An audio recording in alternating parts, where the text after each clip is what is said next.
తండ్రి, మీ నామాన్ని బట్టి మీ స్తోత్రములు. ఆయన భార్య బహుమానం ఇచ్చిన రెండవ కుమార్తెను బట్టి మీకు స్తోత్రములు. తల్లి బిడ్డను మీరు దీవించండి, మంచి పోషకాలు దయచేయండి.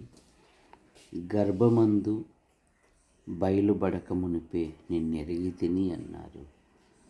నైనా సంతానము దేవుడిచ్చు బహుమానం గనక పిల్లలు మీ దయందును మనుషుల దయందును వయసులో జ్ఞానంలో విద్యలో ఎదుగుటకు సహాయం దయచేయండి. జోసఫ్ గారు అప్పని బట్టి పెద్ద కుమార్తె ఏమో భర్తవారి సంతానం, రెండవ కుమార్తె ఏమో భర్తవారి సంతానం, మూడవ కుమార్తె ఏమో భర్తవారి సంతానం.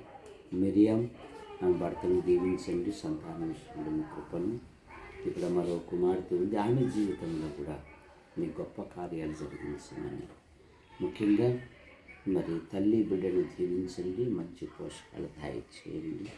మీ దయందును మనుషుల దయందును వయసులో జ్ఞానములో విద్యలో ఎదుగుటకు కృపను దయచేయండి. యేసు ప్రభు నామములో ప్రార్థిస్తున్నాం తండ్రి. ఆమేన్.